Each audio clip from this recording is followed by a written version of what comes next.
कि एक बात हम आपसे कहें, जहां भक्त समुदाय खूब संख्या में बैठा होता है ना, हमको तरंगें आती हैं आप लोगों से, वो तरंगें कुछ नए नए भाव प्रकट कराने की आज्ञा करती रहती हैं। एक बहुत सुंदर भाव है, ध्यान से सुनना। श्री शुकाचार्य जी कौन है, सुखदेव जी कौन है, अनेक भाव, अनेक कथाएं, व्यास जी के पुत्र आदि हमने अनेक बार कथाओं में और भी हमारे महापुरुष सब सुनाते रहते हैं। एक बहुत सुंदर भाव एक महापुरुष के द्वारा सुना हुआ हमारे व्रज में पद पदावलियों में एक पद ठाकुर जी गाते हैं, श्री राधा रानी तुम्हें लागत हूँ मैं कैसो, श्री श्यामा प्यारी तुम्हें लागत हूँ मैं। भाई पूरी दुनिया बड़ाई करे किसी व्यक्ति की, लेकिन 3 प यदि बड़ाई कर दें तो वो आदमी मानता है कि हाँ ये सच्ची बड़ाई है। पूरी दुनिया कहे तुम बहुत अच्छे हो, तुम बहुत अच्छे हो, तुम बहुत अच्छे हो, ठीक है, लेकिन 3 प संबंध वाले, उनमें सबसे पहले पिताजी बड़ाई कर दें अपने पुत्र की, वाह लाला बहुत बढ़िया, तेने बहुत अच्छा काम किया, मैं तो बहुत प्रसन्न हूं। दूसरा पड़ोसी जो घर के सामने ही रहता है, पूरी दुनिया आपको देखने को तरसती है पर वो रोज आपको देख देख के झिक गया है, पर वो भी आपकी बड़ाई कर दे, वाह भैया तुमसे तो हम बड़े राजी। तीसरी पत्नी अगर प्रशंसा कर दे, समझ जाओ कि आप सच में कुछ अच्छा करके आए हो। पिताजी बहुत जल्दी बड़ाई नहीं करते, माँ कर देती हैं, बहनें कर देंगी, पिताजी बहुत जल्दी बड़ाई नहीं करते अपने पुत्र की। ऐसी पड़ोसी भी बहुत जल्दी बड़ाई नहीं करते, बाकी पूरी दुनिया से जंग जीत आओ, पत्नी भी जल्दी बड़ाई नहीं करते। हमारा तो अनुभव अभी शुरू हुआ है, अभी ज्यादा हमको अनुभव है नहीं, देखते हैं, आप सब यहाँ ज्यादा बैठे हो तो ये 3 ज्यादा बड़ाई कर दें तो समझो कि सही में कुछ अच्छा किया आपने। तो ठाकुर जी के मन में एक दिन भाव आयो, श्री जी मेरे सामने आमे तो मेरी बड़ी बड़ाई करें, आहा कैसे सुंदर अलकावली, कैसे सुंदर नेत्र हैं, कैसे सुंदर पत्रावली, कैसी सुंदर नासिका, आज श्याम सुंदर की पीतांबरी कितनी मधुर है, आज नूपुर कितने बढ़िया पहने। किशोरी जी जब ठाकुर जी से मिलते हैं तो किशोरी जी बहुत देर तक तो ठाकुर जी को मौन होकर के केवल एक एक श्रृंगार को देखती रहती हैं, कितना सुंदर श्रृंगार। इसलिए ठाकुर जी रज रज के श्रृंगार करते हैं। हर दिन किसी को सजना अच्छा नहीं लगता, हमारे ठाकुर जी रोज सजते हैं। ली इनको रोज नए वस्त्र चाहिए, रोज नए इत्र चाहिए, रोज नया मुकुट चाहिए, रोज नया चंदन घिस घिस के लगाओ, नई नई पत्रावली, रोज नए पीछे बंगला बनाओ, रोज पीछे की पिछवाई बदलो। क्यों? तो ना पता श्री जी आमेंगी देखवे, तो जब श्री जी आमेंगी तो उनको देखवे में आनंद आवे। उनको अपने लिए नहीं सजते ठाकुर जी, श्री जी के लिए सजते रोज, एवरीडे। हमारे भारत के मंदिरों में पोशाक दोबारा आती नहीं ठाकुर जी को, एक बार पहन लिया बस हो गया काम, अब तो नई आएगी, इतना सजते हैं।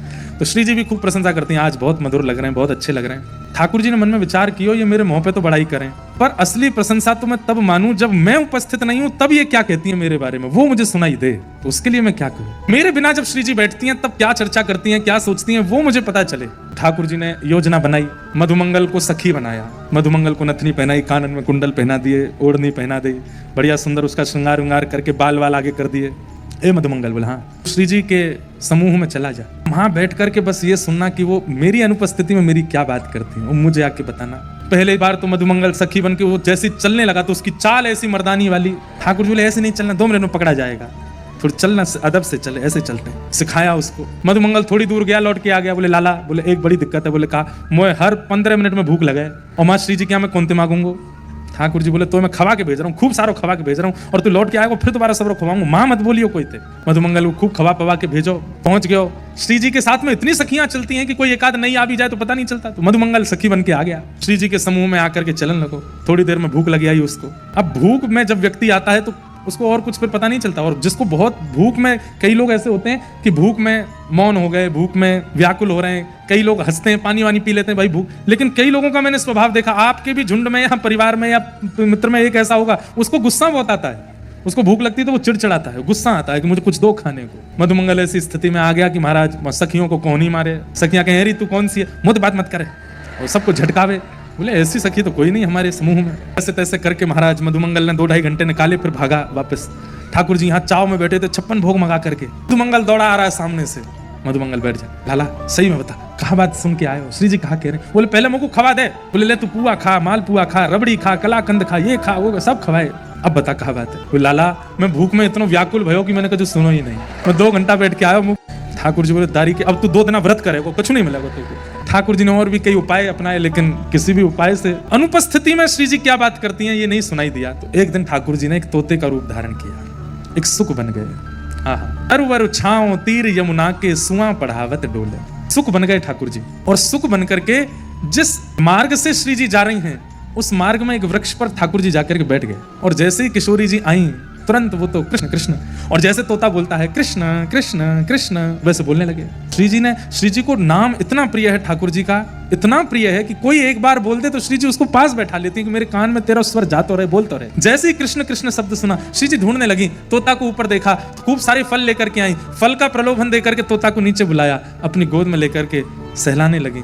बोली और सुनाओ ना। तो वो तोता मधुसूदन, माधव, मोहन, मुरारी, ठाकुर जी के जितने नाम है सब बोलने लगे।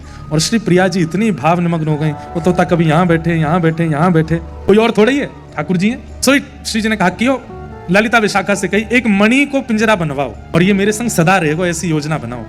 मणि को पिंजरा मंगा करके वहां में जैसे ही ठाकुर जी भीतर पधरा, ठाकुर जी बोले अब मैं क्या करूंगा, ये तो थोड़ी बहुत देर के काजे में आयो, इनने तो मुझको भीतर ही धल लियो। श्री जी कहें तेरी एक ही सेवा है। बोले कहा घंटे हर क्षण ठाकुर जी को नाम बोलते रहे, मुंह को सुनाई देने चाहिए, बस और कुछ नहीं। ठाकुर जी तो अनेक रूप रूपाए विष्णवे प्रभ विष्णवे, अनेक रूप धारण कर लेते हैं। तो जब निकुंज लीला हुई तो स्वयं ठाकुर जी तोता रूप में तो बैठे ही हैं, प्रत्यक्ष रूप में ठाकुर जी बन करके आए। ठाकुर जी ने आकर के श्री जी के साथ रास विहार किया।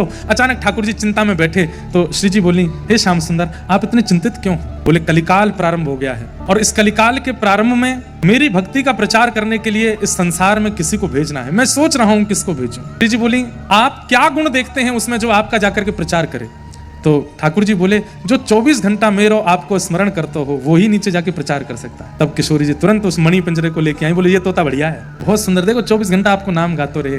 तब ठाकुर जी और किशोरी जी ने ठाकुर जी के ही स्वरूप, उस सुख स्वरूप तोते को आज्ञा की कि अब आप धराधाम पर जाओ और धराधाम पर जाकर के सब में घर घर में जन जन में भक्ति का प्रचार करो। और वही सुख तोता किशोरी जी का जो ठाकुर जी ही हैं, वही पृथ्वी पर श्री वेदव्यास जी के तनु के रूप में, पुत्र के रूप में, श्री सुखदेव जी महाराज के रूप में प्रकट हुए। बोलो सुखदेव जी महाराज की। तत्रा भवत भगवान व्यास पुत्रो। अब यहाँ दो बातें हैं कि भगवान शब्द किसके लिए प्रयोग किया गया। एक बात तो कही जाती है कि व्यास भगवान, और दूसरी बात कही जाती है कि व्यास जी के जो पुत्र हैं वो भी भगवान ही हैं। बंधुओं आज 5000 वर्ष हो गए कलयुग को प्रारंभ हुए, श्रीमद् भागवत जी की कथा पूरे विश्व में चल रही है। किसकी कृपा से? सुखदेव जी की कृपा से। ये कोई मानव या कोई जीव नहीं कर सकता कि उसका एक प्रयोजन हजारों वर्षों तक चलता रहे, ये तो ठाकुर जी ने ही किया है। इसीलिए घर घर में जन जन में भागवत का प्रचार चल ही रहा है। तो सुखदेव जी कौन है? स्वयं ठाकुर जी ही सुख स्वरूप बन करके आए हैं, अपनी लीला और भक्तों की लीला हम सब तक पहुंचाने के लिए।